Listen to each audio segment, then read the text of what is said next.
A disturbing investigation dealing with the alleged mistreatment of our military veterans right here in Tucson. And tonight, some of you are sharing your stories on the KGUN 9 Facebook page, as well as many of you who are disgusted with how our veterans are treated. Rosanna says, shame on them. When you have men and women from the greatest generation begging for help, it's time to regroup and get things done. I'm glad my brother was there to advocate for my father. We had to jump through so many hoops to get him help, but what happens to those who have no one to help them? Rebecca, my father, a 20-year veteran with brain and lung cancer, had a few grand mal seizures 2 months ago and is still waiting for his appointment on the 10th just for a follow-up.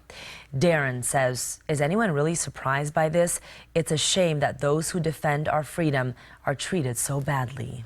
In our 9 on Your Side investigation, we look into a severe staffing crisis at the Southern Arizona VA that's affecting the care of our vets. A crisis that insiders say came close to the Phoenix scandal. However, Southern Arizona VA administrators managed to escape scrutiny after an internal review in 2014. For the first time, staff speaking out to expose a broken system and accused cover-ups. 9 on Your Side's Valerie Cavazos investigates. Garry Riggs loves to fish, bass specifically, but he finds it hard to schedule the time. You see, the Vietnam-era veteran has only a few quality hours a day to work with, instead spending most of his time in bed in constant severe pain from the rods in his neck and back. He pops a Percocet pill every 3 hours, but the dosage is no longer strong enough. I refuse to take more than what I'm taking now. He knows he's addicted.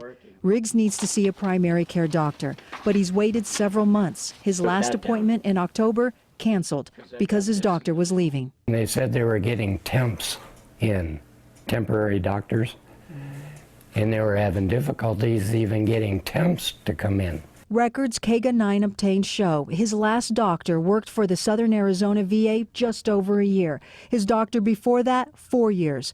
And we uncovered this startling fact. From 2009 to 2015, of the 244 doctors who left the VA, nearly 80% left within 5 years. Nearly 70% of those doctors left in 1 or 2 years. 38 didn't even make it past 6 months. In other words, the data reveals a high turnover rate of new doctors. Veteran advocate Ed Wagner has been fighting for better care for years and is not at all surprised, calling the Southern Arizona VA understaffed, broken, and they're not treating the doctors like they should, or nurses. One frustrated doctor revealed anonymously, for years the doctor worked overtime, even without full pay, to properly care for patients. Often overloaded, the doctor says the VA canceled appointments a few days or weeks before patient visits. And when the doctor spoke up, the doctor was told to deal with it.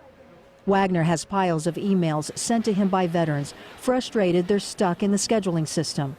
An anonymous VA scheduler revealed to KGUN 9 staff was told to manipulate the appointments because the VA is understaffed.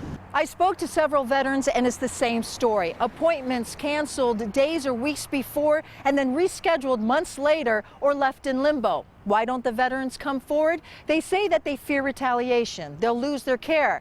And it's not just the veterans who fear retaliation. I am a whistleblower.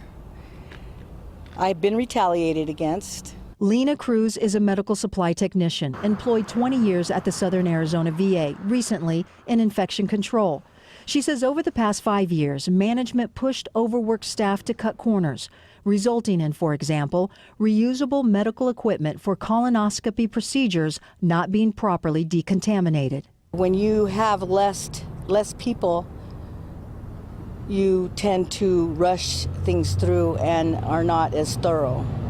It's kind of like washing dishes fast. You're going to leave stuff on the dishes. You're not going to rinse them well.